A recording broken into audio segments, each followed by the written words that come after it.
اعوذ باللہ من الشیطان الرجیم بسم اللہ الرحمن الرحیم وفوض امری الی اللہ ان اللہ بصیر بالعباد رب اشرح لی صدری ویسر لی امری واحلل عقدۃ من لسانی یفقهوا قولی الحمد للہ رب العالمین بارئ الخلائق اجمعین والصلاة والسلام على خير خلقه وسيد رسله أشرف الأنبياء والمرسلين خاتم النبيين رحمة للعالمين أبي القاسم محمد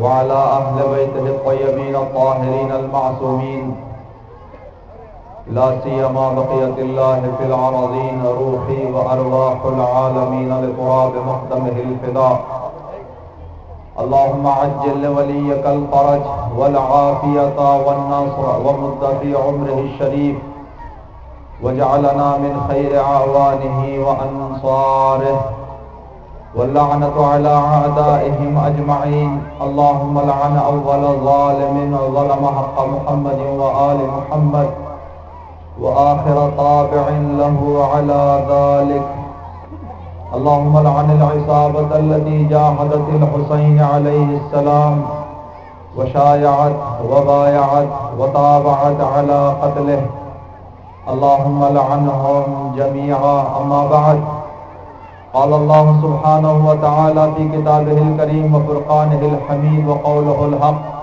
اعوذ باللہ من الشیطان الرجیم بسم اللہ الرحمن الرحیم ان الفضل بید اللہ یعطیہ من یشاء واللہ ذو الفضل العظیم صدق اللہ العلی العظیم صلوات علی محمد و آل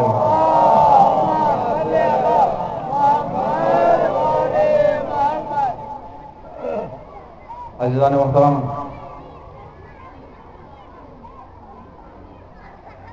عشرہ محرم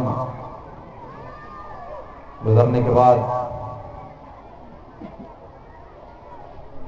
11 محرم اور ایک جلوس کے مقدمے میں یہ مجلس اعضاء کا انعقاد کیا گیا ہے۔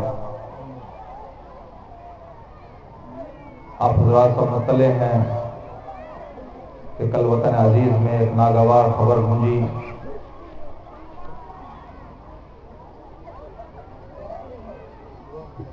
دعا کے لیے کہا گیا ہے۔ التماس ہے آپ مومنین سے کہ 5 مرتبہ آئے شریفہ اما یجیبو کی تلاوت فرما کر اس جوان کی صحت اور سلامتی کے لیے دعا کریں۔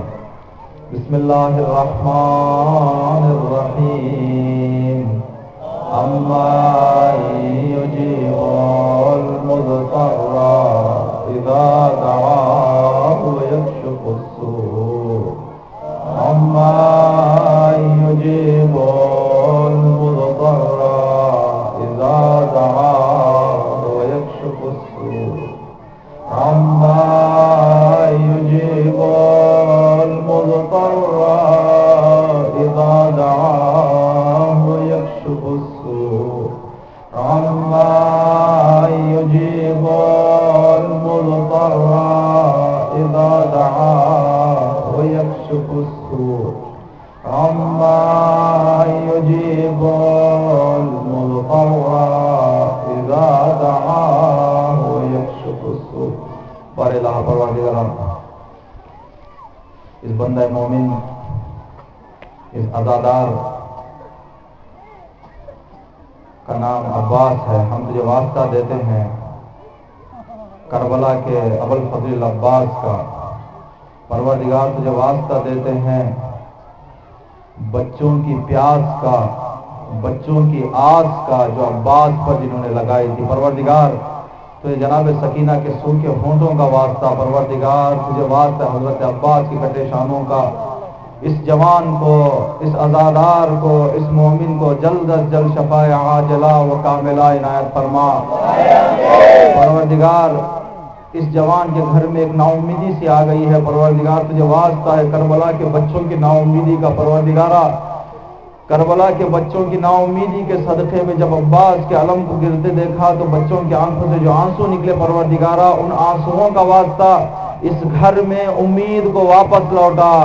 پروردگار تجھے واسطہ محمد و آل محمد کا، جہاں کہیں بھی مومن و مومنات بیمار ہیں پروردگارا ان کو شفائے عاجلہ و کاملہ عنایت فرما۔ صلوات پڑھ محمد و آل محمد۔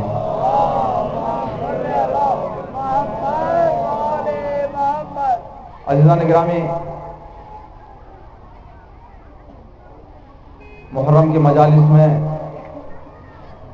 ہم نے ایک موضوع کا آغاز کیا تھا جس کے سلسلے میں گفتگو کر رہے تھے کہ اہل بیت اطہار کے فضائل کو ذکر کرنے کا فلسفہ کیا ہے۔ ہم اہل بیت کے فضائل کس لیے بیان کریں، کس لیے سنیں، کس لیے پڑھیں، کس لیے سنائیں، اس کا فلسفہ کیا ہے۔ اس سلسلے میں تقریباً 3 فلسفے ہم نے آپ کی خدمت میں عرض کیے۔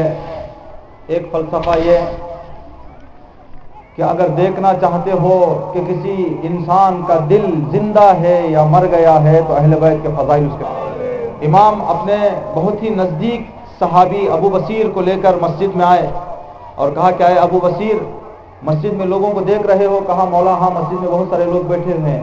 ابو بصیر ان لوگوں سے پوچھو کیا امام باقر، امام صادق یہاں پر ہیں؟ تو ابو بصیر نے ایک ایک آدمی سے پوچھا کہ یہاں پر امام ہے؟ لوگوں نے ادھر ادھر دیکھا، کہا نہیں ہے۔ جس سے بھی پوچھتے ابو بصیر کہتے تھے کہ نہیں ہے، امام مسجد میں ہے، کھڑے ہوئے ہیں لیکن کوئی دیکھ نہیں رہا۔ اتنے میں ابو ہارون مکفوف مسجد کے اندر آئے جو نابینا تھے، جو ولادت سے، جو پیدائشی اندھے تھے۔ مسجد میں آئے، امام نے کہا اے ابو بصیر، ابو ہارون سے پوچھو۔ ابو بصیر گئے، اے ابو ہارون کا امام مسجد میں ہے؟ تو ابو ہارون نے کہا میرے سامنے کھڑے ہوئے ہیں، یہ امام کھڑے ہوئے ہیں۔ ابو بصیر نے کہا کہ اے ابو ہارون، ان سب لوگوں کی آنکھ تھی، انہوں نے کہا ہم نہیں دیکھ رہے ہیں۔ تمہاری آنکھ نہیں ہے، تم نے کہاں سے کہہ دیا دیکھ رہے ہیں؟ تو ابو ہارون نے کہا وہ سر کی آنکھ سے دیکھ رہے تھے، نظر نہیں آ رہے تھے، میں نے دل کی آنکھ سے دیکھا، نظر آئے۔ دوسرا فلسفہ اہل بیت اطہار کے فضائل کو ذکر کرنے کا کہ جب انسان ان کے فضائل کو ذکر سنتا ہے تو ان کی محبت انسان کے دل میں آ جاتی ہے۔ جب محبت انسان کے دل میں آ جائے تو پھر ان کے پیچھے پیچھے چلنے لگتا ہے۔ انسان اسی آدمی کے ساتھ چلتا ہے جس سے اسے لگاؤ ہے، اسی آدمی کے ہمراہ رہتا ہے جس سے اسے محبت ہے، جس سے اسے دوستی ہے۔ تو جہاں اہل بیت کی محبت ہمارے دل میں آ جائے تو ہم ویسی طرز زندگی، ویسا طریقہ کار اپنائیں گے، ویسی زندگی کریں گے جیسے اہل بیت نے زندگی کی ہے۔ تیسرا فلسفہ یہ کہ جب ہم بزرگوں کے فضائل کو سنیں گے تو ہمارے ذہن میں یہ بات آئے گی کہ ان بزرگوں نے فضائل کو اپنے اندر ایجاد کرنے کے لیے، فضائل تک پہنچنے کے لیے کتنی زحمتیں برداشت کی ہیں۔ ایثار کی فضیلت کسی کے اندر آنی ہے تو کئی دن کی بھوک اور پیاس کو برداشت کرنا پڑے گا۔ جب خداوند عالم نے سورہ دہر میں اہل بیت کے لیے فضیلت نازل کی کہ وَيُطْعِمُونَ الطَّعَامَ عَلَىٰ حُبِّهِ مِسْكِينًا وَيَتِيمًا وَأَسِيرًا إِنَّمَا يُطْعِمُ اللَّهُ وَإِنَّمَا يُطْعِمُ لِوَجْهِ اللَّهِ لَا نُرِيدُ مِنْهُمْ جَزَاءً وَلَا شُكُورًا۔ پروردگار نے کہا کہ اخلاص کی فضیلت اہل بیت اطہار کے اندر دیکھو کیسی ہے۔ تو اخلاص کی فضیلت کو اندر لانے کے لیے انسان کو 3 دن بھوکا رہنا پڑے گا۔ تو زحمتیں ہیں، مشقتیں ہیں، فضیلتیں اتنی آسانی سے انسان کے ہاتھ میں نہیں آ جاتی۔ عباس کو فضیلت با وفا تک پہنچنے کے لیے پانی لے کر پھینکنا پڑا۔ پیاسا جب عباس آیا تب دنیا نے اقرار کیا، دنیا نے اعتراف کیا اگر دنیا وفا کا کوئی خدا ہے تو عباس ہے۔ اس فضیلت تک پہنچنے کے لیے عباس نے پیاس برداشت کی ہے۔ شہادت کی فضیلت حاصل کرنے کے لیے شہیدوں نے اپنا خون دیا ہے۔ تو جب ہم بزرگوں کے فضائل کو سنتے ہیں تو یہ زحمتیں ہمارے ذہن میں آتی ہیں۔ جب یہ زحمتیں آتی ہیں تو جو محبت ہمارے دل میں ہے وہ محبت پکی ہو جاتی ہے، مضبوط ہو جاتی ہے۔ آج جس فضیلت کا ذکر کرنا ہے یہاں پر ماحول، حالات اور وقت کے دامن، وقت کے وسعت کو دیکھتے ہوئے یہ کہ اہل بیت کے فضائل ذکر کرنے ہیں تاکہ لوگ اہل بیت کی طرف آئیں، جذب ہو جائیں، لوگ کھینچ جائیں اہل بیت کی طرف جب ہم اہل بیت کے فضائل کو ذکر کرتے ہیں۔ عزیزان گرامی، یہ مسلم بات ہے، ہم محسوس ہے، دنیا میں دیکھ رہے ہیں، دنیا کے جتنے بھی دین ہیں، جتنے بھی مذہب ہیں، کوئی مذہب بخصوص دین مبین اسلام کا نظریہ یہ نہیں ہے کہ تم جیو دوسرے مر جائیں تو مر جائیں، بلکہ اسلام کہتا ہے خود بھی جیو دوسروں کو بھی جلاؤ، خود زندہ رہو دوسروں کو زندگیاں دو۔ اس لیے قرآن نے اشارہ کیا من احیا نفسا فکأنما احیا الناس جمیعا، کوئی انسان علمی لحاظ سے یا کوئی اور دوسرے طریقے سے ایک انسان کو زندگی دے دے تو گویا اس نے انسانیت کو زندگی دے دی ہے۔ ایک آدمی کو جلا دینا انسانیت کو جلانے کے برابر ہے۔ اسلام کا نظریہ یہ ہے کہ خود جیو اور دوسروں کو زندگیاں دو، دوسروں کو زندگیاں دو۔ اسی لیے قرآن کریم میں ارشاد ہے کہ پروردگار عالم اپنے رسول کو جب خطاب کرتا ہے تو کہتے یا ایھا الرسول بلغ، اے رسول پہنچاؤ، یعنی بات سن کر اپنے اندر خاموش نہ ہو جاؤ بلکہ سنو، دوسروں کو سناؤ۔ الذین یبلغون رسالات اللہ، خدا سے ڈرنے والوں کی جب توصیف کرتا ہے، ان کی تعریف کرتا ہے تو اس طرح خدا کہتا ہے کہ خدا سے ڈرنے والے وہ ہیں جو اللہ کے پیغام کو دوسروں تک پہنچاتے ہیں، پہنچا دیتے ہیں، کسی کا خوف ان کے دل میں نہیں ہے۔ یہ نہیں دیکھتے کہ لوگ کیا کہہ رہے ہیں بلکہ یہ دیکھتے ہیں کہ خدا کیا کہہ رہا ہے۔ لوگ کیا کریں گے نہیں بلکہ کہ یہ دیکھیں گے کہ خدا کیا کرے گا، خدا کیا ثواب دے گا، اس کا اجر خدا کے نزدیک کیا ہے۔ تو ہمارا دین پھیلانا ہے، دین کو نشر کرنا ہے، دین کی تبلیغ کرنا ہے۔ جب دین کی تبلیغ کرنا ہے ہمیں تو کوئی نہ کوئی چیز دنیا والوں کے سامنے پیش کرنی پڑے گی۔ صرف ہم جا کے لوگوں سے کہیں کہ تم شیعہ ہو جاؤ، تم مسلمان ہو جاؤ، تو لوگ اتنی آسانی سے آنے والے نہیں ہیں۔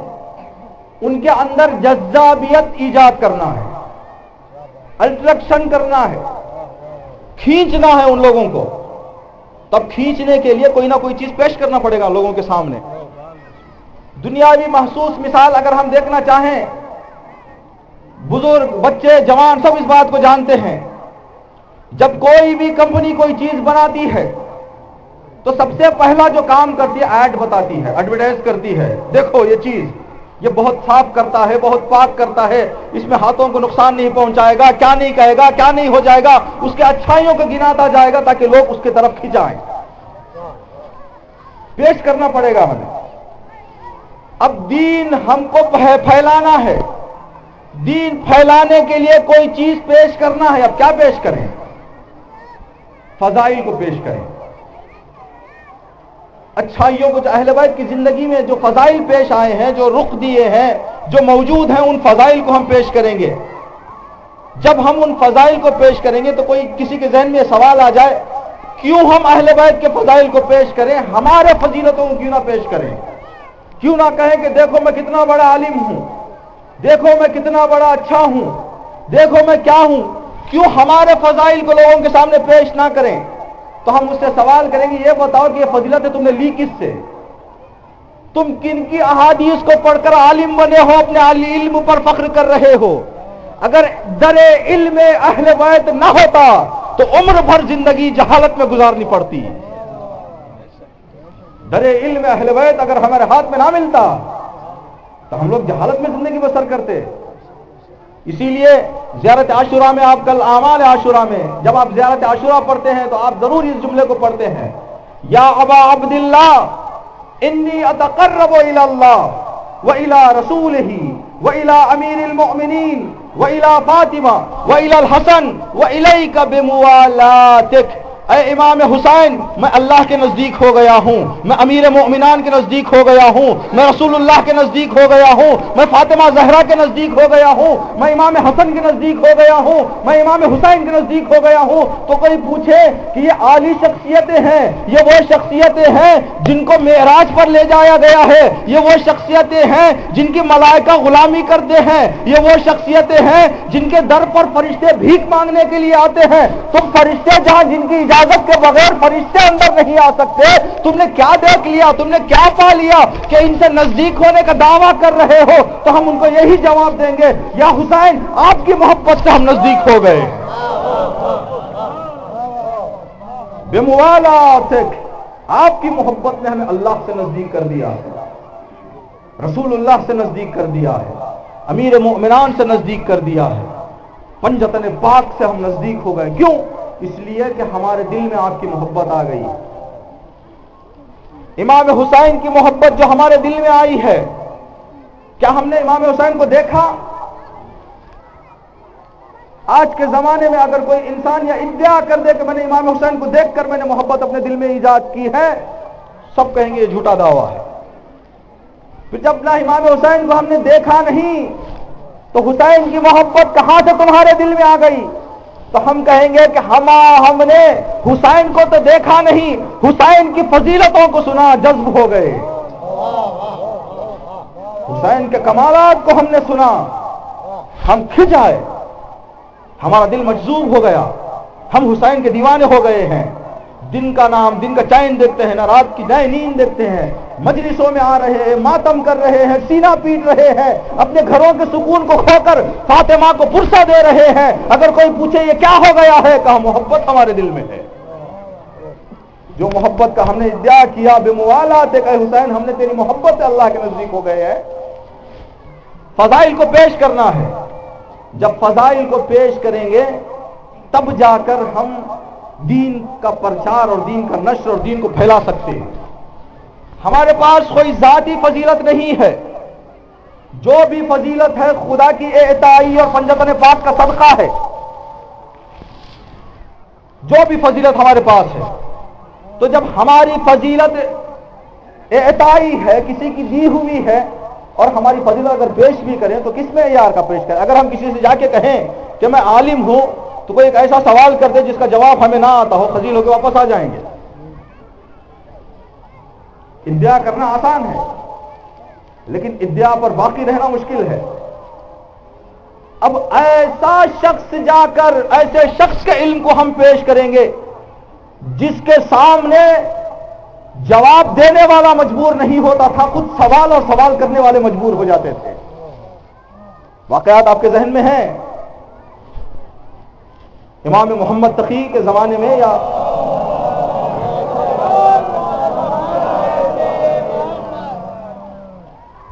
کسی نے پوچھا، امام محمد تقی امام محمد باقر ایک معصوم کے سلسلے میں واقعہ، کسی نے پوچھا کہ بتائیں حج میں شکار کرنا جائز ہے یا جائز نہیں ہے؟ اب یہ چاہ رہے تھے کہ امام کا امتحان لے، امام کے علم کا امتحان لے. تو امام نے اس ایک سوال کے 40 سوال بنائے.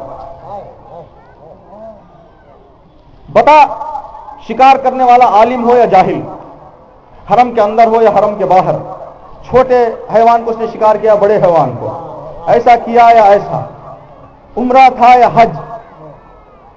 جب امام سوال کرتے گئے سوال کرنے والا واپس چلا گیا، کہا کہ میں مجبور ہو گیا. جہاں سوال کرنے والے گھٹنے ٹیک دے وہ ہے در اہل بیت.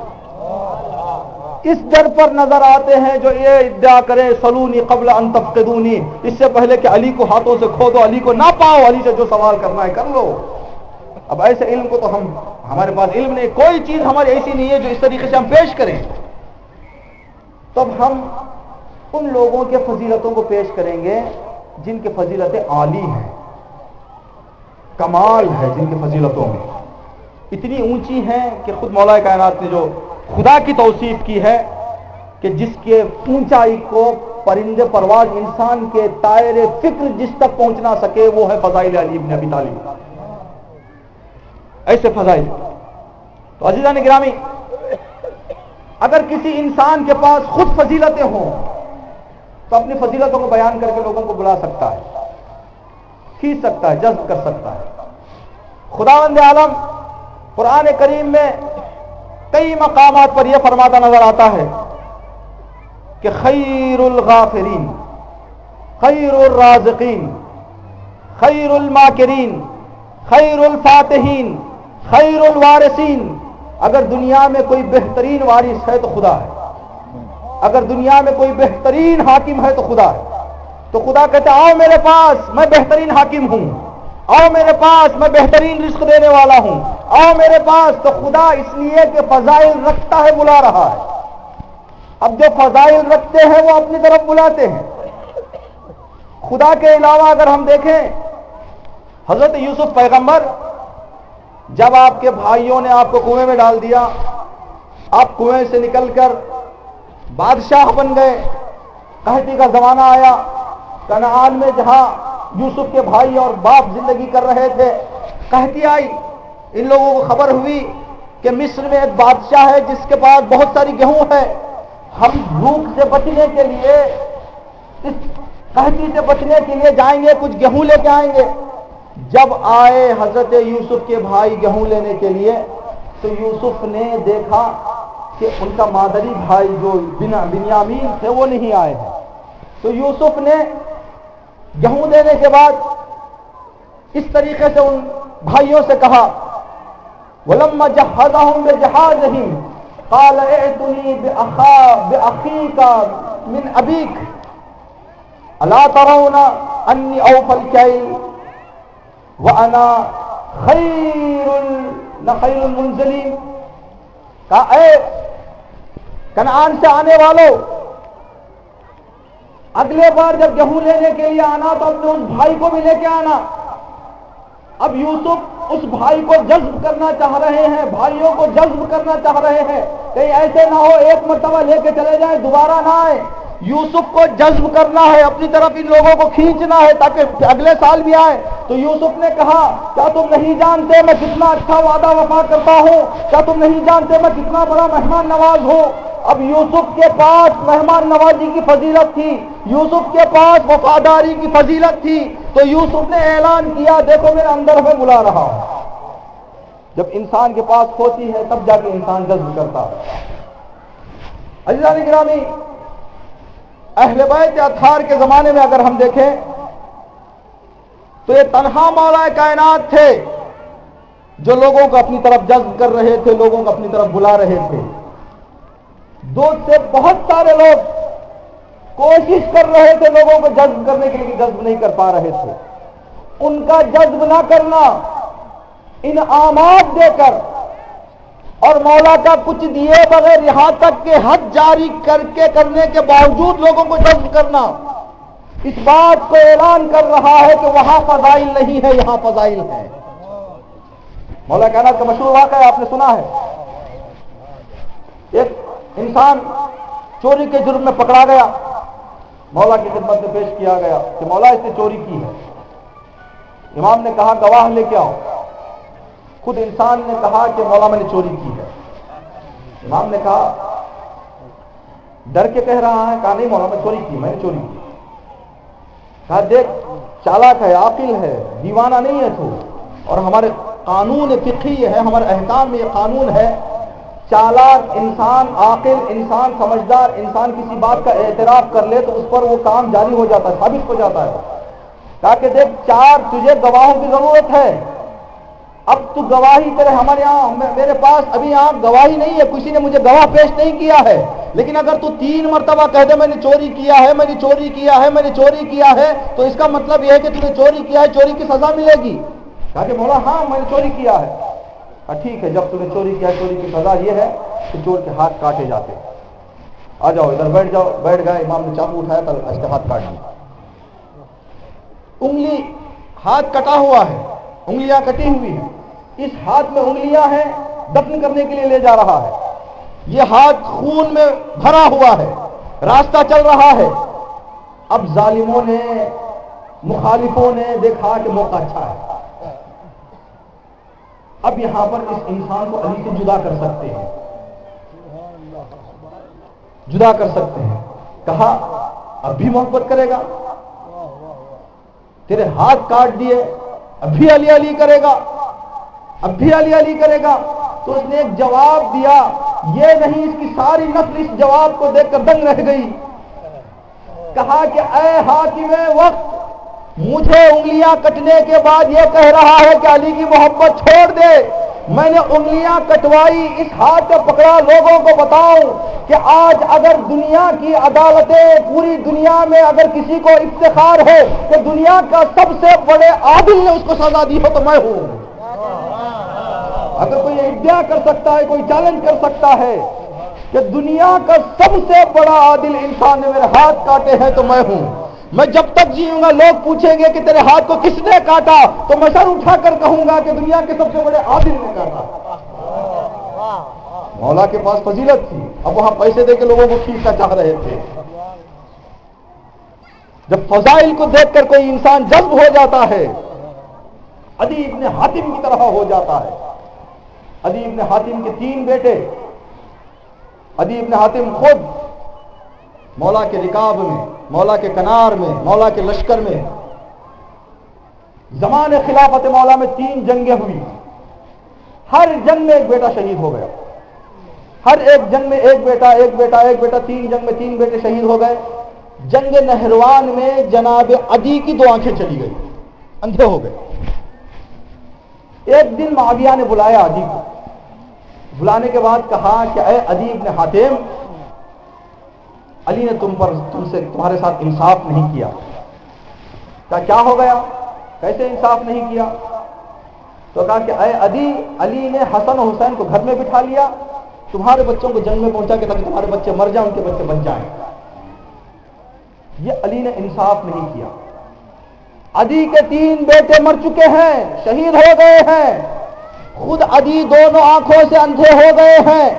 اب دربار معاویہ ہے، امتحان محبت ہے عدی کا.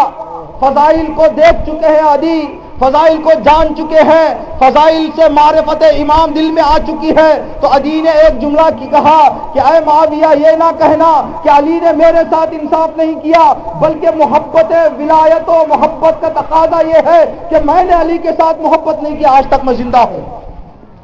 مجھے مولا کے سامنے جان نثار کر دینا چاہیے تھا، میں نے ابھی تک جان نثار نہیں کی ہے. فضائل جب انسان دیکھ کر جذب ہوتا ہے تو اس طرح مستحکم مضبوط ہو جاتا ہے اور انسان محبوب کی طرف جذب ہو جاتا ہے. عزیزان گرامی، 2-3 مثال جو مولا کائنات کے فضائل کے ہیں، معمولاً ان کو ہم فضائل نہیں سمجھتے، ایسی ہیں جس کو مولا نے پیش کر کے لوگوں کو جذب کیا. ایک سب سے سادی فضیلت مولا کائنات کی، یعنی سب سے مظلوم فضیلت مولا کائنات کی. مولا کائنات گھر بیٹھے جوتا سل رہے ہیں.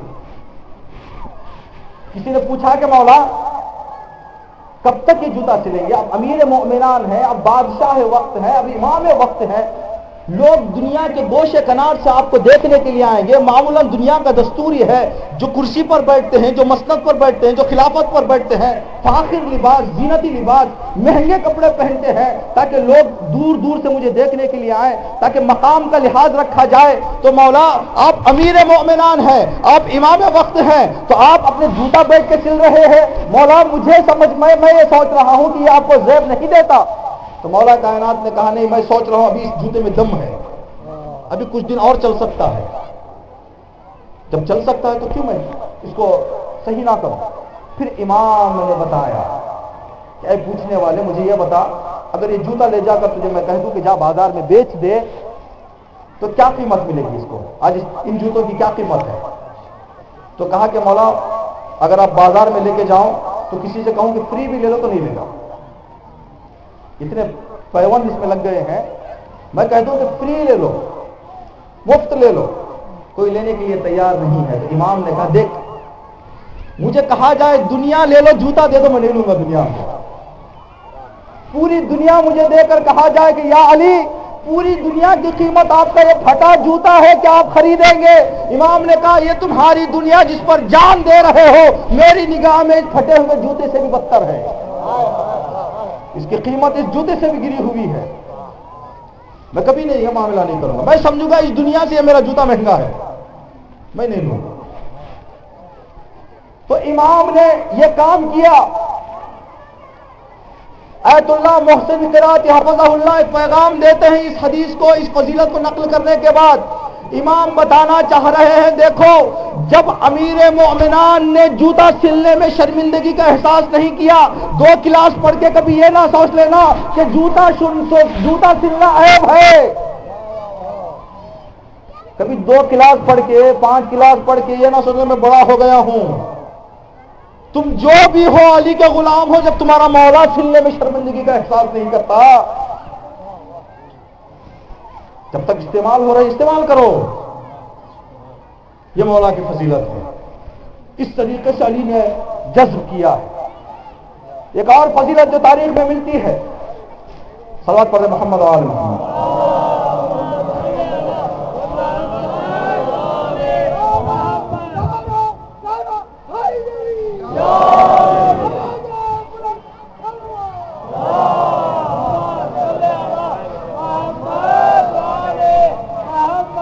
اس سے پہلے کہ یہ مولا کی فضیلت سناؤں، ابھی میرے ذہن میں روایت ہے امام جعفر صادق علیہ السلام کی۔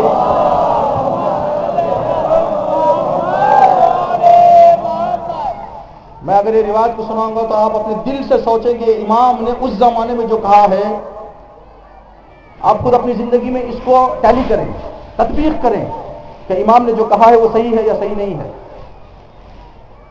امام نے فرمایا لوگوں پر پریشانی آتی نہیں ہے، لوگ اپنے آپ کو پریشانیوں میں ڈال لیتے ہیں۔ پھر امام نے فرمایا کیسے انسان اپنے آپ کو پریشانی میں ڈال لیتا ہے؟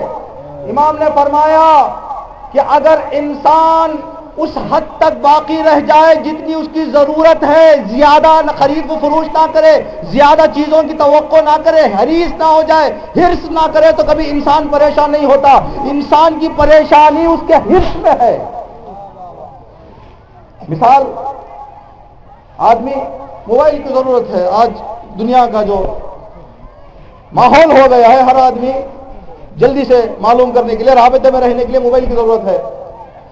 اب ایک انسان جس کی مختصر تنخواہ ہے، دوستوں کے ساتھ زندگی کر رہا ہے، دیکھ رہا ہے دوستوں کے پاس 25,000 30,000 50,000 کا موبائل ہے، تب اس بندے کی کمائی روزانہ 400-500 روپے ہے۔ اب دوستوں کے سامنے اپنی لاج رکھنے کے لیے، اپنا بڑپن بتانے کے لیے 30,000 خرچ کر کے موبائل لیا۔ جب 30,000 قرض کر کے موبائل لیا، گھر میں جا رہا ہے، ماں کچھ کہہ رہی ہے تو ماں کو گالی دے رہا ہے، باپ کچھ کہہ رہا ہے تو باپ کو برا بھلا کہہ رہا ہے۔ کیوں؟ اس لیے کہ فشار آ گیا ذہن پہ۔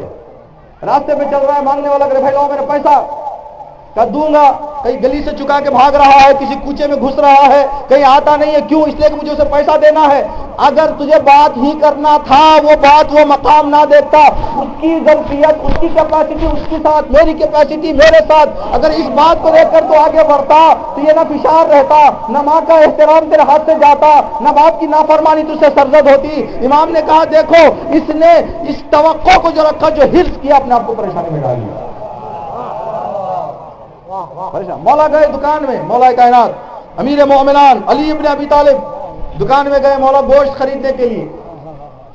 انسان جب گھر میں رہتا ہے تو انسان زندگی کا طریقہ یہ ہے، جب باہر آتا ہے تو باہر کا ایک مخصوص لباس ہوتا ہے، جب گھر میں جاتا ہے راحت میں رہنے کے لیے، آرام سے رہنے کے لیے فری کپڑے پہنتا ہے آدمی گھروں میں۔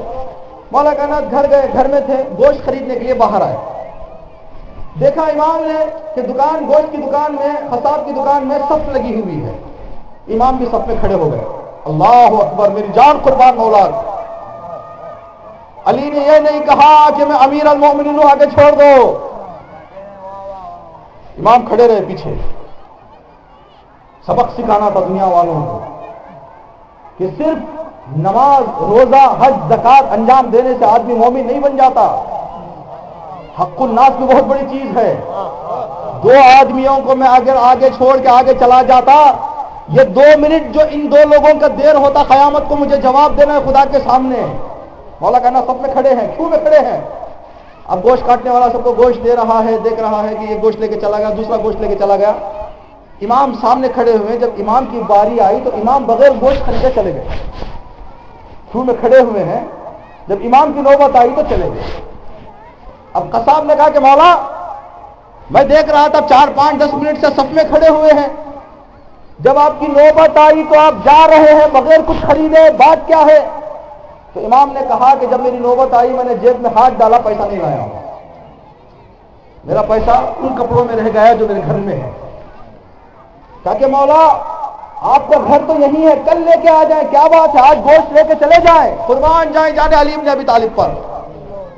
سنے مولا کی فضیلت کو, مولا نے کس طرح سے اپنے چاہنے والوں کو جذب کیا ہے. یہی فضیلت ہے, اس کو ہم چھوٹا سمجھتے ہیں, لیکن جب دوسرے مذہب والے فضیلتوں کو دیکھتے ہیں تو آنکھوں سے پانی نکال کر کہتے ہیں کہ یہ امیر امام زمانے کے امام نے یہ کام انجام دیا. عزیزان گرامی, مولا چلنا جانا چاہ رہے ہیں, جا رہے ہیں. قصاب نے پوچھا کہ یا علی بات کیا ہے, کیوں جا رہے ہیں؟ امام نے کہا میں نے پیسہ نہیں لایا, میرا پیسہ گھر میں ہے. تو کہا کہ مولا آج آپ گوشت لے کے چلے جائیں, کل جب آپ کو گزر ہوگا پیسہ دے دینا. امام نے کہا 1 دن کے لیے میرا ذہن تقسیم ہو جائے گا تیرے میں اور خدا میں. اب میں عبادت کرنا چاہوں تو عبادت کے درمیان نماز میں مجھے خیال آئے گا کہ علی بھول نہ جانا, کل پیسہ دینا ہے. میں قرآن پڑھنا چاہوں تو قرآن پڑھنے بیٹھوں تو میرے ذہن میں سوال آئے گا علی بھول نہ جانا, کل پیسہ دینا ہے. میرا ذہن تقسیم ہو جائے گا خدا اور تیرے میں نہیں چاہتا میں اس جگہ کہ تجھے کہوں کل پیسہ دوں گا, میرے پیٹ سے کہوں گا کل گوشت دوں گا, میرے پیٹ سے کہوں گا کل تو گوشت دوں گا. صبر کر لے 1 دن, جب اتنے دن سے تمہیں صبر کیا, آج 1 دن اور صبر کر لے تاکہ میرا ذہن خدا کے سامنے رہے, تقسیم نہ ہو جائے. یہ ہے مولا کی فضیلت. فضائل اہل بیت یہ فضیلتیں ہیں جو قرآن جو ہمیں ملتی ہیں, جس کو ہم زندگی میں لا سکتے ہیں. آج ہم لوگ کتنی آسانی سے اپنے آپ کو قرض میں ڈال دیتے ہیں, کتنی آسانی سے اپنے آپ کو قرض میں ڈال دیتے ہیں.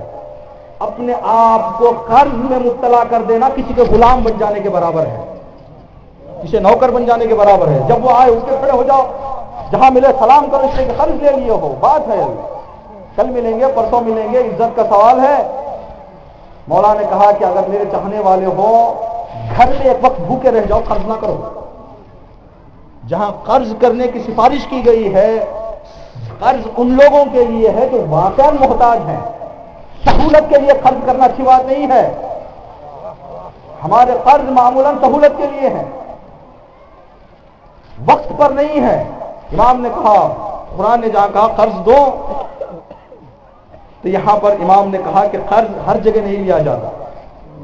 فضائل کو سن کر ہم جو ان فضیلتیں ہیں, یہ ہمارے آنکھوں میں ان فضیلتوں کو سن کر ہم مجذوب ہونے کم ہوتے ہیں. یعنی ہم لوگ اس لیے جو مولا کی ان فضیلتوں کو سنا ہے جو ایک عالم دین کے بقول, وہ فضیلتیں جو ہم اپنی زندگی میں اجرا نہیں کر سکتے, وہ بھی فضیلتیں ہیں. سن کر ہم خوش ہوتے ہیں, ہمارا دل مجذوب ہو جاتا ہے ایمان کی طرف, لیکن ہمارے ممبروں سے ان فضیلتوں کو کم بتایا گیا جو ہم اپنی زندگی میں چلا سکتے ہیں. یہ مولا کی فضیلتیں ہیں. امام حسین کے بارے میں ایک مسیح علیہ الدین کہتا ہے کہ ہمارے پاس عیسیٰ مسیح ہے, عیسیٰ مسیح کو لے کر دنیا والوں کو دکھا کے ہم نے آدھی دنیا کو مسیح کر دیا. آج مسیحیت دنیا کی سب سے میجارٹی میں ہے, سب سے زیادہ آبادی دنیا میں مسیحیوں کی ہے, کرسچنوں کی ہے. ایک عالم دین مسیح کہتا ہے کہ ہمارے پاس عیسیٰ تھے تو ہم نے آدھی دنیا کو مسیحی بنا دیا ہے, کاش ہمارے پاس حسین ہوتے, ہم پوری دنیا کو مسلمان بنا دیتے. اگر حسین ہمارے پاس ہوتے تو حسین کے کارناموں کو دکھا کر ہم دنیا کو مسلمان بنا دیتے. مولا کی فضیلت سنیں گے امام حسین کی. انسان جب مصیبتوں میں ہلکا سا مبتلا ہوتا ہے تو سب کچھ بھول جاتا ہے, خود اپنا طریقہ زندگی آدمی بھول جاتا ہے, کچھ یاد نہیں رہتا. امام حسین شب عاشور ہے.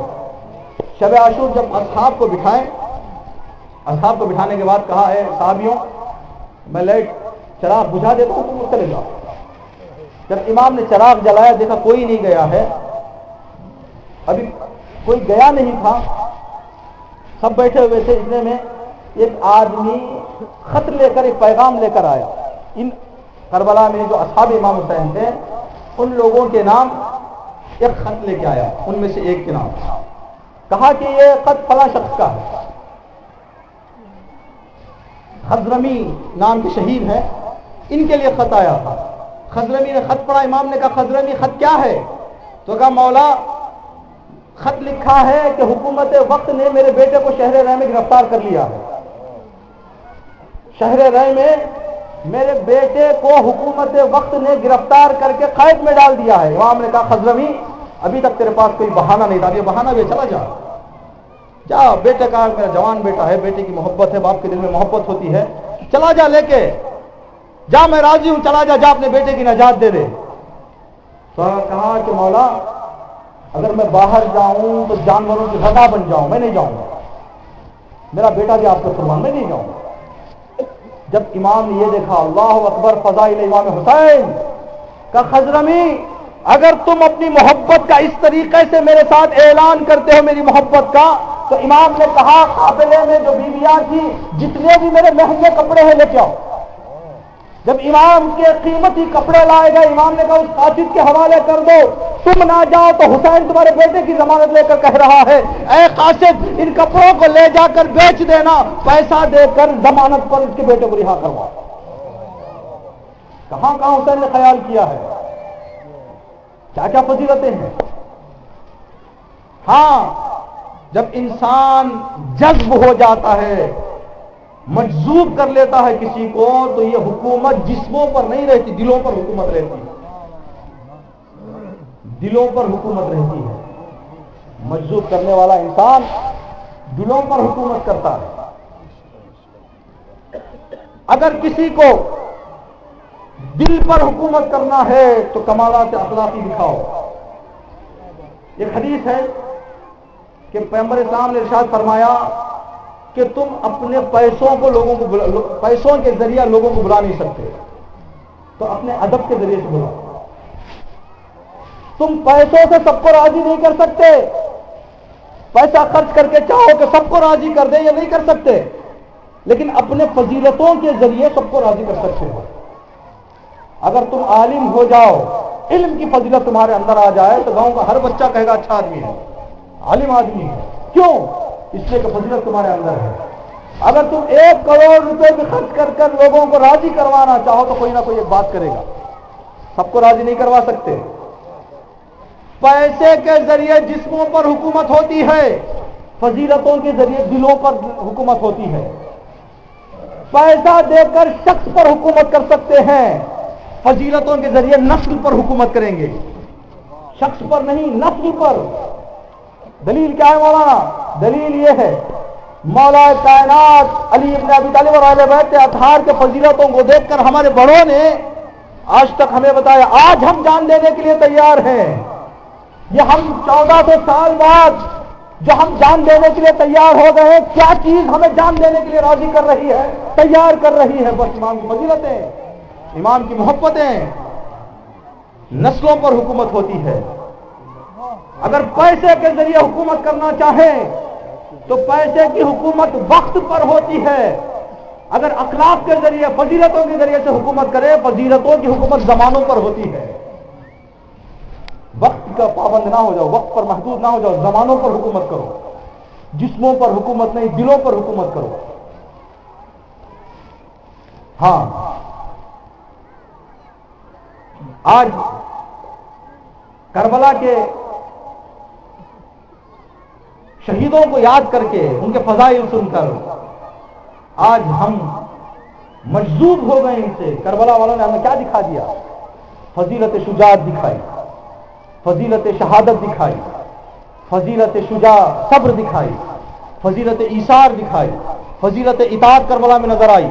جب ان فضیلتوں کو ہم نے دیکھا کربلا والوں کی، تو دل دے دیا کربلا کے لیے. آج ہر چیز دینے کے لیے تیار ہے لیکن کربلا دینے کے لیے تیار نہیں ہے. اپنے غموں کو بھلا دیتے ہیں، کربلا کے غم کو ہم بھلانے کے لیے راضی نہیں ہیں. 1400 سال پہلے حسین نے جو شہادت پیش کی وہاں پر موجود لوگوں نے آنسو نہیں بہائے لیکن ہم آنسو بہا رہے ہیں۔ ان لوگوں نے فضیلتوں کو دیکھا نہیں، ہم نے فضیلتوں کو دیکھ لیا۔ وہ لوگ امام سے مجذوب نہیں ہوئے، ہم مجذوب ہو گئے ہیں۔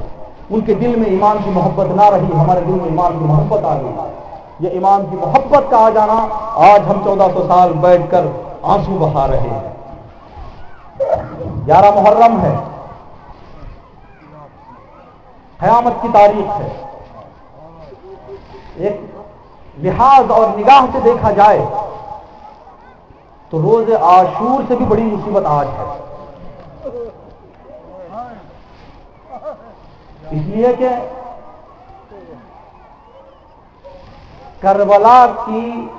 کربلا میں شب عاشور تک سب شہیدوں نے شہادت دیکھی۔ جناب زینب شہادت بھی دیکھ رہی ہیں، اشارت بھی دیکھ رہی ہیں۔ آج زینب اسیر ہو رہی ہے، آج زینب کو قید کیا جا رہا ہے۔ آج آپ نے غور کیا کہ میرا دل کہتا ہے، آج صبح سے علی پور میں سورج نظر نہیں آیا۔ شاید سورج نے آنسو بہا کر بادلوں سے کہا ہوگا کہ اے بادلوں، میرے چہرے پر پردہ ڈال دو، سیدانیاں بے پردہ ہو رہی ہے۔ میں نے کبھی سیدانیوں کو بے پردہ نہیں دیکھا۔ 11 محرم کو سیدانیاں بے پردہ ہو رہی ہے، میرے آنکھوں پر پردہ ڈال دو۔ بادلوں نے پردہ ڈال دیا ہے۔ اجرکم اللہ، قیامت کی رات، قیامت کا دن ہے۔ اہل بیت اطہار کے جنازے زمین پر پڑے ہوئے ہیں، بیویاں جلے ہوئے خیموں کی خاک پر بیٹھی ہوئی ہے۔ آج کا دن جو گزرا قیامت کا دن ہے۔ اللہ اکبر۔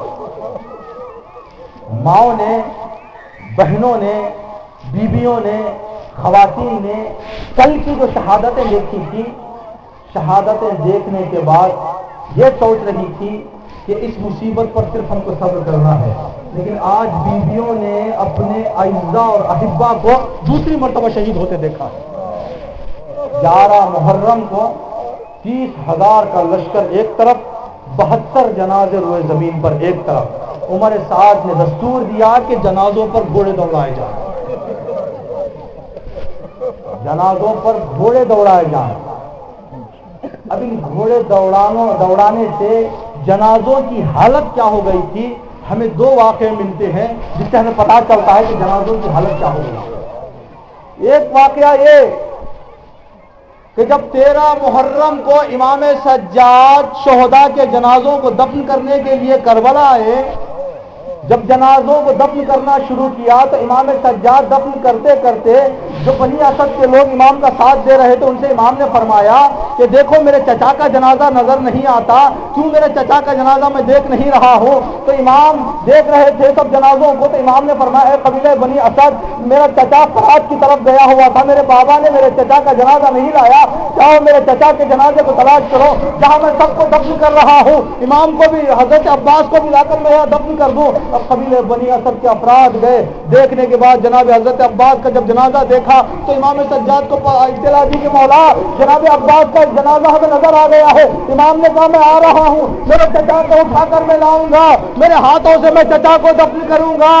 اجرکم اللہ، امام سجاد پہنچے، امام سجاد چاہ رہے تھے کہ حضرت عباس کے جنازے کو اٹھائے اور گنج شہیدہ میں لے آئے، امام حسین کے جنازے کے پاس لے آ کر دفن کر دے، تو کیا دیکھا امام سجاد اٹھانا چاہ رہے ہیں تو یہ 11 محرم کو جو گھوڑے دوڑے تھے جنازوں کی حالت یہ ہو گئی تھی۔ امام سجاد کہتے ہیں میں میرے چچا کے سینے کو اٹھایا تاکہ اٹھا کر لے جاؤں، تو جب چچا کے سینے کو پکڑتا تو چچا کے پیر زمین پر رہ جاتے، میں پیروں کو پکڑتا تو باپ چچا کا سینہ زمین پر رہ جاتا۔ تو امام سجاد نے کہا اے قبیلہ بنی اسد کے بچوں، اے قبیلہ بنی اسد کے جوانوں، ایک قبر یہیں پر کھود دو، میرا چچا اٹھا نہیں جاتا، میں چچا کو یہیں دفن کر دوں گا۔ اجرکم اللہ۔ جو دوسرا واقعہ ملتا ہے گھوڑوں کے ٹاپوں سے جنازوں کی حالت کیا ہو گئی تھی، جناب زینب سلام اللہ علیہا اور امام حسین کے درمیان تقریباً 12 گھنٹے کی جدائی ہوئی ہے. اسے کل عصر عاشور تک حسین رہے ہیں. کل حسین کو جو شہید کیا گیا، آج عصر 11 محرم کے عصر کو جناب زینب جب امام حسین کے جنازے پر پہنچی، جناب زینب امام حسین کے جنازے پر پہنچی تو جناب امام حسین کے جنازے پر کھڑے ہو کر سب کی نگاہ سے دیکھنے لگی. ایک سوال جناب زینب نے کہا، انت اخی؟ جنازے کی حالت دیکھ کر جناب زینب نے کہا کہ تو ہی میرا بھائی حسین ہے. مقتل میں لکھا ہے کہ جناب امام حسین کا جنازہ تیروں سے کھلی ہو گیا تھا. گھوڑوں کی ٹاپوں نے اس طرح امام حسین کے جنازے کو پائمال کر دیا تھا کہ بہن زینب جب لاٹے پر پہنچی ہے تو پہچان نہ سکی. اجرکم اللہ. 11 محرم حکم دیا گیا کہ اسیروں کو سوار کیا جائے. بیویوں کو سوار کرنے کے لیے لشکر یزید کے لوگ آگے بڑھنے لگے. جناب زینب نے نیزہ اٹھایا، کہا ظالموں پیچھے چلے جاؤ، تم نہیں جانتے ہم کون ہیں؟ ہم سید دادیاں ہیں، کبھی نامحرم ہمارے نزدیک نہیں آتے، ہم خود سوار ہو جائیں گے. جناب ام کلثوم اور جناب زینب نے مل کے سب کو سوار کیا. اب جب ام کلثوم اور جناب زینب کی باری آئی تو جناب زینب نے کہا بہن ام کلثوم میں تمہیں سوار کر دیتی ہوں، تم سوار ہو جاؤ. ام کلثوم جب سوار ہو گئی تو جناب زینب تنہا رہ گئی. اب اونٹ پر سوار ہونا چاہتی ہے جناب زینب. آپ دیکھیں گے کہ اونٹ کی اونچائی کیا ہوتی ہے. اونٹ پر ایک خاتون کوئی اکیلا سوار نہیں ہو سکتا. اجرکم اللہ. 2 مقام پر کربلا میں شہیدوں کو، انصار کو، اصحاب کو یاد کیا گیا ہے. ایک وقت امام حسین نے یاد کیا، ایک وقت بی بی زینب نے یاد کیا. جب امام حسین آخری مرتبہ سوار ہونا چاہ رہے تھے، جب میدان میں جانا چاہ رہے تھے، اکیلے ہو گئے تھے تو ان روایت میں لکھا ہے وہ نظر یمین و شمالا، امام نے دائیں دیکھا بائیں دیکھا. اے میرے شیروں، جب میں گھوڑے پر سوار ہونا چاہتا کوئی آ کر میرے گھوڑے کی رسی پکڑ لیتا، کوئی میرے شانے تھامتا، کوئی میرا استقبال کرتا.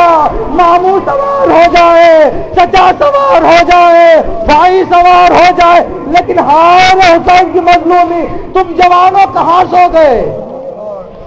اجرکم اللہ. دوسرا مقام جہاں پر عائزہ کو، بنی ہاشم کے جوانوں کو یاد کیا ہے. بی بی زینب نے اس وقت یاد کیا جب ہماری میں سوار ہونا چاہ رہی تھی تو بی بی زینب نے پراز کر رکھ دیا. عباس، جب میں مدینے سے چلی تھی میں دیکھ رہی تھی تم آواز دے رہے تھے اے مدینے والوں آنکھوں کو بند کر لو، زینب ہونا چاہ رہی ہے. اے مدینے والوں اندر چلے جاؤ، اے مدینے والوں کوئی باہر نہ نکلے. عباس، اب میں باہر جانا چاہ رہی ہوں، عباس تم کہاں ہو؟ اجرکم اللہ. بی بی سوار جب یہ قافلہ چلا تو انسان کی نفسیات یہ کہتی ہے کہ جب کسی عزیز کا جنازہ اس کی آنکھوں کے سامنے ہوتا ہے تو عزیز کے جنازے پر خواتین کو، رشتہ داروں کو جانے نہیں دیتے، مخصوصاً اگر جنازے بہت زیادہ زخمی ہو گئے. کوشش کی جاتی ہے کہ چھپائیں، ماں کی نگاہ نہ پڑ جائے، بہن کی نگاہ نہ پڑ جائے، کوشش کی جاتی ہے کہ نظر نہ پڑے. اللہ اکبر. رسول اسلام جنگ احد کے بعد، رسول اسلام جنگ بدر کے بعد جب باہر جا رہے تھے تو کیا دیکھا؟ ایک صحابی ان کشتوں کی، ظالموں کی خواتین کو لیے ہوئے ان کے جنازوں کے سامنے سے لے جانا چاہ رہا ہے. رسول خدا نے کہا کیا تیرا دل نہیں ہے؟ کیا تیرا دل مر گیا ہے؟ کہ یا رسول اللہ کیا وجہ ہے؟ ارے یہ خواتین ہے، جب جنازوں کو دیکھیں گے تو تڑپ جائیں گے، صبر نہیں کر پائیں گے، ان کو دوسرے راستے سے لے کے جانا جہاں کسی کا جنازہ نہ ہو. اے رسول اللہ کیا کربلا آپ کو ظالموں کی خواتین کا اتنا خیال کہ ان کے جنازوں کو خواتین سے چھپا رہے تھے. عمر سعد نے حکم دیا کہ جنازوں کے درمیان سے گزارا جائے. جب سواریوں کو لے کر نکلے، جنازوں کے درمیان سے پہنچے، جیسے ہی جناب زینب کی عماری اونٹ کی اونچائی پر جناب زینب بیٹھی ہوئی ہے، جب امام حسین کے جنازے تک پہنچی تو امام حسین کی غربت کو جناب زینب نے دیکھا، بے طور و کفن لاشے جنازے کو زمین پر دیکھا تو روایت میں لکھا ہے کہ جناب زینب نے اپنے آپ کو ہماری سے گرا دیا۔ اللہ اکبر۔ آپ سنتے ہیں جب اسیر کیے گئے تھے، خاندان اہل بیت کو اسیر کیا گیا تھا تو بیویوں کے ہاتھوں کو پشت گردن باندھ دیا گیا تھا۔ اللہ اکبر۔ جب کوئی انسان کوئی نئی مصیبت دیکھتا ہے، ایسی مصیبت جیسی اس سے پہلے اس پر گزر چکی ہو، تو آدمی اس مصیبت میں اس مصیبت کو دیکھ کر تڑپ جاتا ہے انسان۔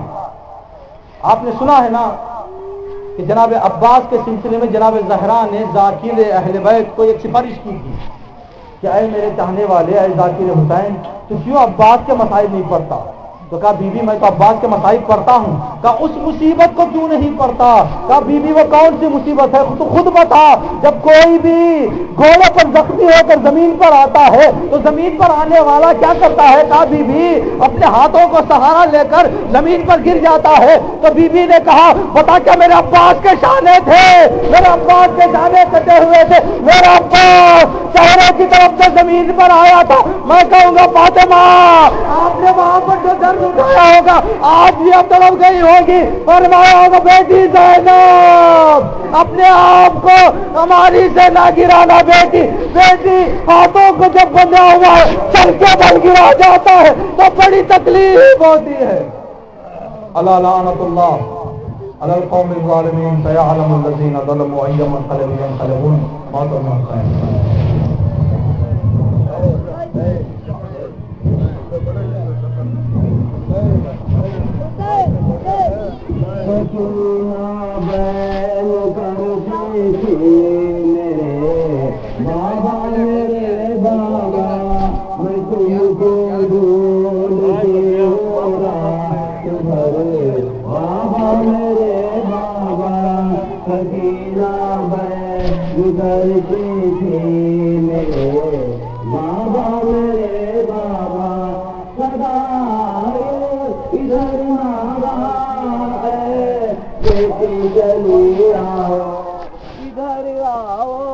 ادھر آؤ میرے سینے پہ سو جاؤ، سکینہ جا کے لکھتے بابا۔ السلام علیکم یا ابا عبداللہ، السلام علیکم ابن رسول اللہ، السلام علیکم ابن فاطمۃ الزہرا سید النساء العالمین، جمیع شہداء کربلا ورحمۃ اللہ وبرکاتہ۔ السلام علیکم یا غریب الغرباء، السلام علیکم معین الضعفاء والفقراء، السلام علیکم یا شمس الشموس، السلام علیکم انیس النفوس، غریبا شہیدا مظلوما بارض طوس، السلام علیکم ورحمۃ اللہ وبرکاتہ۔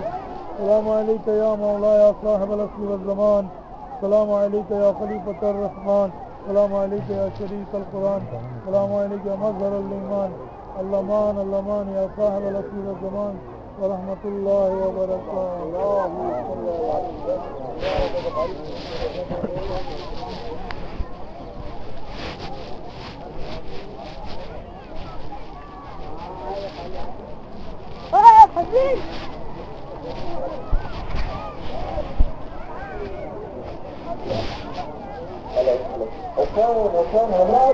ابھی مطلب میں باہر سے آتے ہیں چودہ چودہ پہنچے گا کو ساتھ ساتھ کرا، کوئی گھروں کو مت جائیں، سب کو ساتھ جائیں۔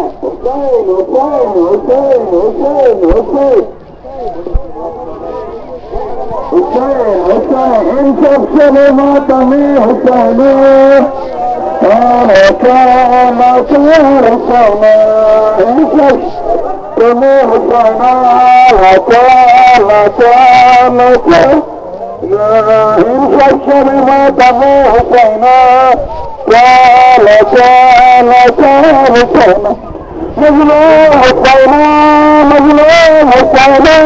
ان سب سے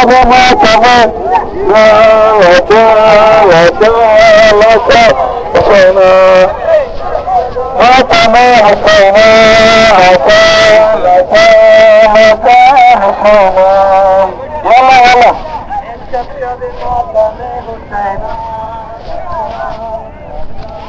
لاچار حسینا ان سب سر ماتم حسینا لاچار لاچار لاچار حسینا مظلوم حسینا مظلوم حسینا لاچار حسینا لاچار حسینا ان سب سر ماتم حسینا لاچار لاچار لاچار حسینا ان سب سر ماتم حسینا لاچار لاچار لاچار حسینا ان سب سب ماتم حسینا لاچار لاچار لاچار مظلوم حسینا مظلوم حسینا لاچار حسینا لاچار حسینا ان سب سب ماتم حسینا لاچار لاچار لاچار حسینا ان سب سب ماتم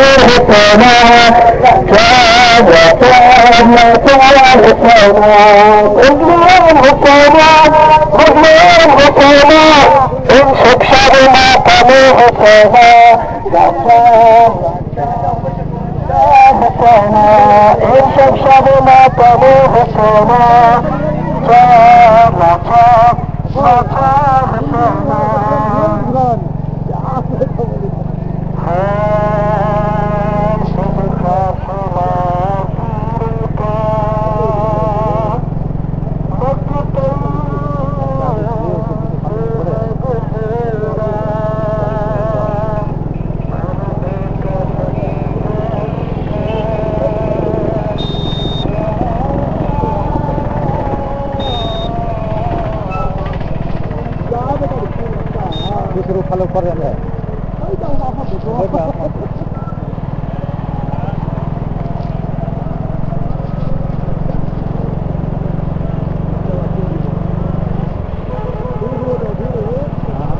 یہ بند کھلی جگہ نہیں ہوتا ویسا بند جگہ پڑے گا